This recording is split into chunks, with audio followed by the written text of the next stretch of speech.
जहां पर ये डबल मर्डर केस हुआ है। जुल्फकार साहब जो एक बीजेपी में एक नेता थे, बीजेपी के नेता जुल्फकार साहब और उनके बेटे का मर्डर हो गया। इस वक्त मैं उनके घर के बाहर खड़ी हुई हूँ और आपको दिखाने की कोशिश बात करने की कोशिश करूंगी। मैं उस दर्द को पूछने की कोशिश करूंगी कि आया उनके साथ हुआ क्या था। जो लोग हैं प्लीज आएं और मुझे ज्वाइन करें और इस वीडियो को ज्यादा से ज्यादा सर्कुलेट करें, क्योंकि बात ये नहीं होती कि बंदा कौन था, किस पार्टी से था। बात ये नहीं है वो बीजेपी से थे, बात ये नहीं है वो कौन थे। बात ये है कि उनका बर्बरता से कत्ल कर दिया गया और कत्ल का जो वक्त है वो बहुत गलत रखा गया। ये लोग फजर की नमाज पढ़ने गए थे और फजर की नमाज में जहां वो वजू कर रहे थे, वजू खाने पे ही उनको मार दिया गया। और जब उनको गोली मारी जा रही थी जुल्फकार साहब को, तो वो चीखे, उनकी चीख सुन के उनका 20 साल का बेटा मस्जिद के अंदर से नेत तोड़कर बाहर आता है और उसको भी उतनी ही बर्बरता से कत्ल कर दिया जाता है।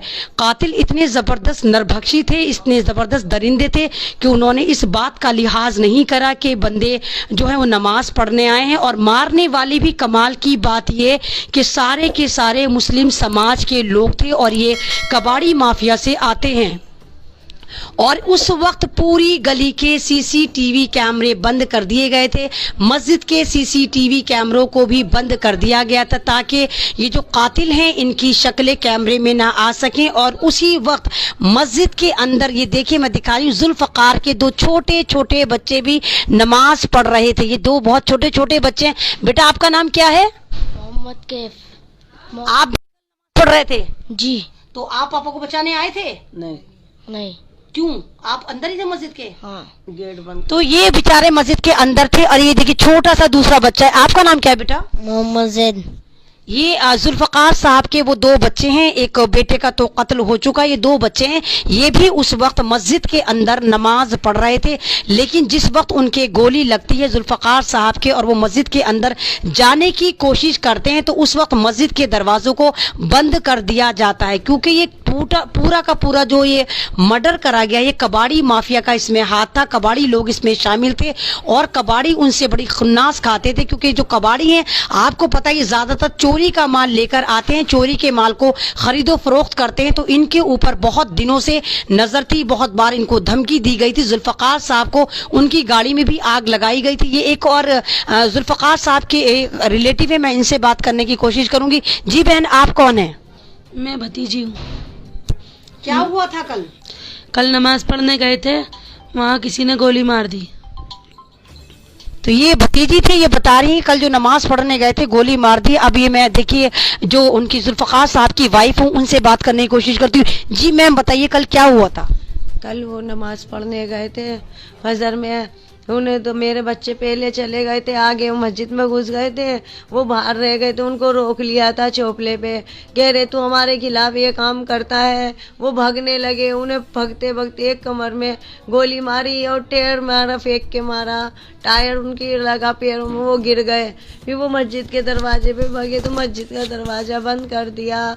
उन्होंने मस्जिद के दरवाजे से बाल छीन के उनके पैर रख के सर उस पे गोली मार दी, वो मर गए। मेरा बेटा चीखता हुआ बाहर आया, किसने क्या हो गया, देखा तो मेरे बेटे की गोली मार के मुंह बिगाड़ दिया।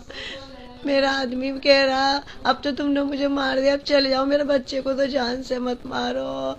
उन्होंने भी मार दिया। मेरे बच्चे रोते हुए आ रहे, मैं गोली की आवाज़ सुन के बाहर गई कि अरे गोली किसने चलाई, बचा लो। मुझे नहीं पता थी मेरे घर के आदमी को मारा। तो आपको किसी ने, पड़ोसी ने नहीं बचाया? मुझे क्या पता, मैं तो नीचे नमाज पढ़ के गई, ऊपर से मैं रोल में चाह रही पड़ोसियों से कह रही देख लो पता नहीं किसी को कोई मार रहा है। मुझे नहीं पता थी, मेरे घर वाले ही थे। मेरे बच्चे उधर से रोते हुए आ रहे, अम्मी पापा को मार दिया। जब मुझे पता चली मैं जाके उनके पास गई, मैं उन्हें खंडोर रही थी, जैद के पापा बैठो तो सही। जैद के पापा नहीं बोले। मैं कह रही है कौन है? मेरा बेटा कह रहा अम्मी मैं हूँ। अरे भैया मेरे दोनों सहारे लूट लिए, मैं किससे कहूँ? ये सब कबाड़ी माफियाओं का काम है। ITR लगाता था मेरा आदमी, जेपी में भी था, लेकिन इन्होंने मारा है। तो मारने वालों के नाम आपको पता है? कौन थे मारने वाले? बेटे ने तीनों का नाम बोले हैं। एक गुलफाम है, एक राशिद है, एक ताहिर है। ये पहले भी धमकी दे चुके हैं। सारे कबाड़ी कह रहे थे कि हम तेरे लिए 20 लाख भी उठा देंगे, तेरे माथे में गोली मारेंगे। तो मतलब ये कबाड़ियों की धमकी थी, कबाड़ियों ने कराई है? जहाँ कबाड़ी माफियाओं का ही काम है। तो पुलिस ने कोई कार्रवाई करी? पुलिस ने पकड़ा नहीं पकड़ा? पुलिस भी 2 घंटे बाद आई, पुलिस ने भी नहीं उठाया। मेरे जेठ लेके गए मेरे बच्चे को तड़पते हुए को, वो भैया एम्बुलेंस नहीं आई थी? एम्बुलेंस नहीं आई थी, नहीं आई थी। 3 घंटे बाद मेरे आदमी को उठा के लेके गए।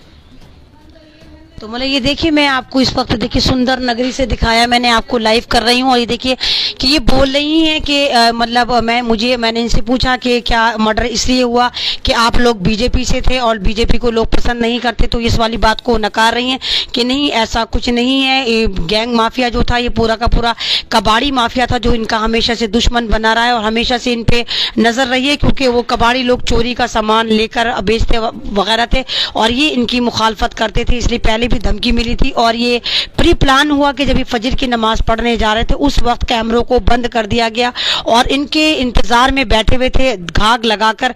और पहले भी ये लोग बोल रहे हैं कि पहले भी इनकी गाड़ी में आग लगाकर मारने की कोशिश करी गई थी, पहले भी इन पे हमले हुए थे। इसी वजह से एक बॉडीगार्ड भी इनको मिला हुआ था, लेकिन बॉडीगार्ड सुबह 10 बजे आते थे, लेकिन हमलावरों को तो मारना था, इसलिए उन्होंने वक्त जो चुना वो फजर का वक्त चुना। और जैसे ही फजर की नमाज के लिए ये अपने 3 बेटों को लेकर जुल्फकार साहब मस्जिद में जाते हैं और 3 बेटे अंदर चले जाते हैं, नमाज की नीयत बांध लेते हैं। जुल्फकार साहब जो बाहर वजू कर रहे होते हैं तो उन पर ये लोग हमला कर देते हैं और ताबड़तोड़ गोलियां मारनी शुरू करते हैं। जब वो चीखते हैं तो उनका बेटा अंदर से नीयत तोड़कर आता है, जिसको भी बेरहमी से मार दिया जाता है।